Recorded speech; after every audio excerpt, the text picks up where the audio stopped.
Untuk di materi trigonometri kelas 10-nya kita melanjutkan materi sebelumnya yang ukuran sudut dan radiannya. Mungkin untuk yang kali ini kita akan bahas perbandingan trigonometrinya. Jadi untuk perbandingannya bagaimana yang dimaksud? Jadi kita akan mendapatkan untuk konsep sin, cos, dan tangan itu didapat dari mana, akan kita bahas di materi kali ini. Untuk itu disimak baik-baik ya. Oke, masih ingat untuk trigonometri itu konsepnya yaitu tiga ya artinya ya.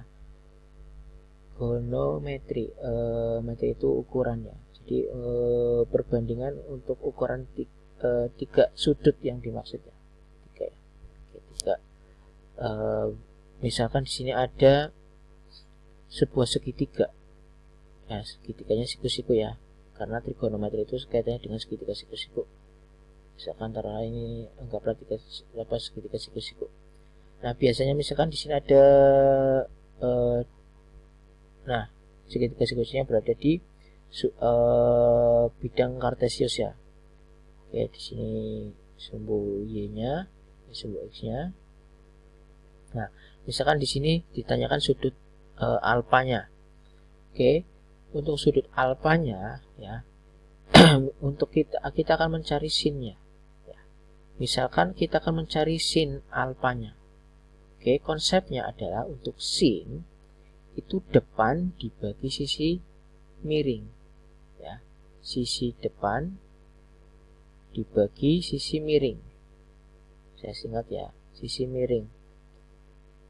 Ya, sisi miringnya mana? Nah, sisi miring itu yang ini, konsep di teorema Pythagoras. Seperti ini gambarnya kayak gini. Oke, sisi depannya ini merupakan apa? Maksudnya itu berada di depan sudut.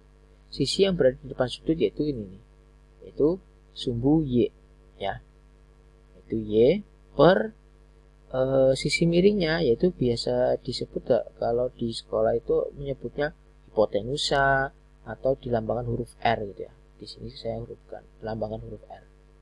Oke, itu ya sin alfanya. Lalu bagaimana untuk mendapatkan cos alfanya? Cos alfa itu konsepnya sisi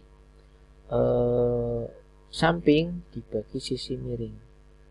Nah, sisi miring. Oke.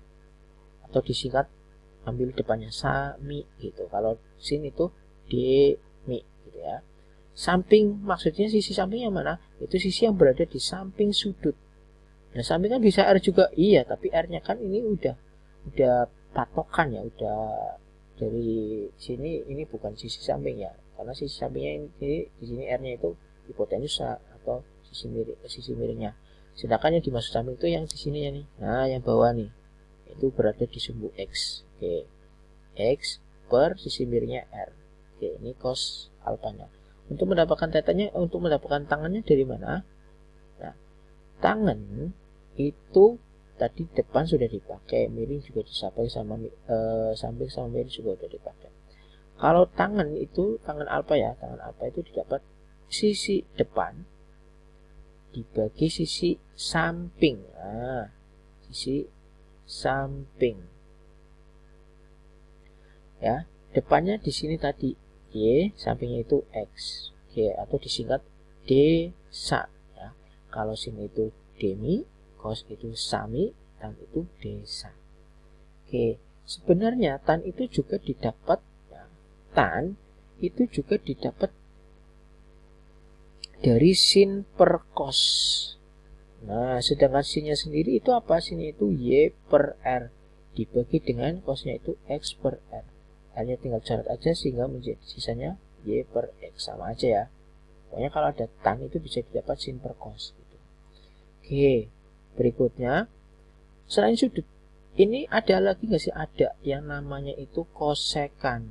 Nah, kosekan ini merupakan kebalikan dari sin atau 1 per sin ya.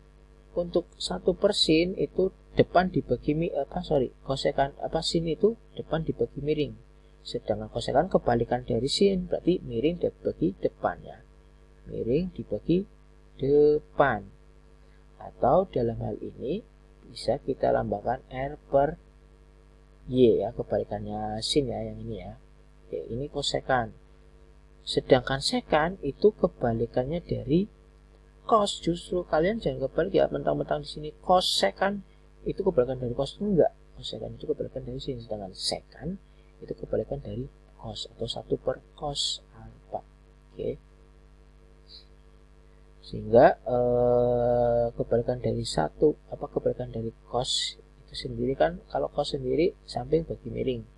Berarti kalau dibalik miring dibagi samping ya. Samping. Atau kalau cos itu X per R, sehingga untuk sekan yaitu kebalikannya cos, yaitu R per X. Satunya lagi itu ada yang namanya kotangen. Kotangen. Kotan atau kot aja itu biasanya. Yaitu 1 per tangan, kebalikannya tangan. Nah, kebalikannya tangan tadinya desa ya, desa depan dibagi samping, sehingga sekarang menjadi samping dibagi depan ya, atau X per Y ya. Oke, ini untuk konsepnya. Untuk penerapan soalnya itu akan saya contohkan di slide berikutnya. Oke, dipahami ya konsep-konsep ini ya. Oke. Nah, biasanya soalnya itu tipenya seperti ini. Misalkan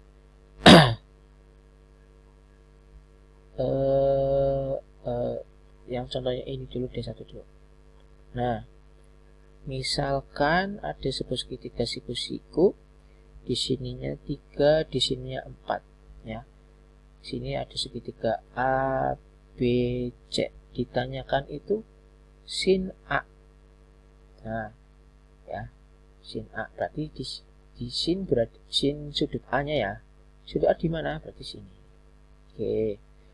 Sin A-nya, ingat konsep sin itu depannya sudut A yaitu BC ya, yaitu 4 ya. Depan dibagi miring. Nah, sedangkan miringnya belum kita ketahui, kita cari dulu miringnya. Sudut miringnya R-nya itu yaitu teorema Pitagoras, akar dari kedua sisi yang lain dikuadratin, kemudian dijumlahkan ya. 3 kuadrat ditambah 4 kuadrat yaitu akar dari 9 ditambah 16 itu akar 25. Akar 25 sendiri yaitu 5. Oh, ternyata sudut miringnya itu 5. Oke. Sehingga depannya tadi, depan sudut A-nya itu ya. Depan sudut A-nya atau sisi A-nya, sisi depan sudut A-nya itu 4. 4 dibagi miringnya itu 5, 4 per 5. Oke. Kalau ditanya sekarang coba kalau ditanya tangan C. Nah, tangan C itu berarti depan dibagi samping ya. Depan dibagi samping. Oke, depannya sendiri berapa? Depan sudut C itu 3 ya. Oke, 3 per sampingnya itu 4. Oke, misalkan ada soalnya seperti ini. Diketahui tan suatu alfa itu misalkan min 12 per 5 ya. Min 12 per 5. Dimana untuk alfanya itu berada di interval 0 derajat sampai dengan 90. Misalkan seperti ini. Oke. Tentukan sin alfanya. Tentukan sin alfanya berapa? Sinnya aja deh. Oke. Tan ini bukan minus ya, positif ya. Min 12 per 5. Oke. Tan sendiri itu didapat dari apa sih? Depan dibagi samping ya. Sedangkan sin itu depan dibagi miring. Oke, kita gambar dulu. Gambar segitiganya. Gambar segitiganya boleh kayak gini atau kebalikannya ya, sama aja nggak berpengaruh. Oke, tan itu depan dibagi samping. Berarti kan bisa aja di sini ya, tannya itu di sini. Sudut alfanya di sini. Tan alfa berarti depan itu 12 dibagi sampingnya itu 5. Nah, berarti kita cari R-nya dulu nih untuk mendapatkan nanti bisa mendapatkan sin alfanya. Oke, untuk mencari R-nya berarti akar dari 12 kuadrat itu 144 ditambah 5 5 kuadrat itu 25 ya. Oke. Sehingga kalau 144 ditambah 25 berapa? Itu akar 169. Akar 169 itu 13. Oh, R-nya itu 169.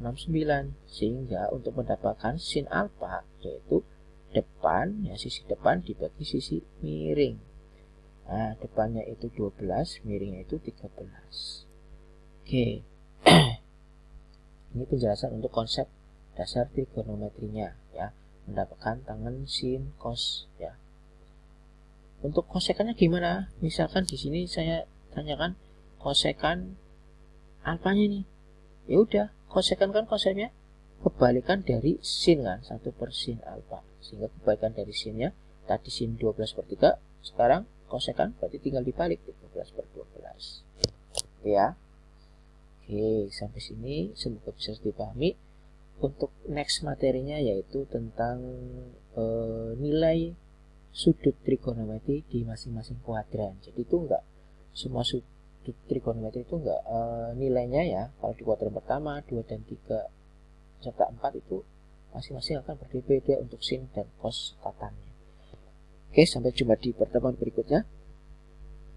Kalau ada pertanyaan, silakan tanyakan di kolom komentar juga boleh. Oke, terima kasih. Sampai jumpa di materi berikutnya.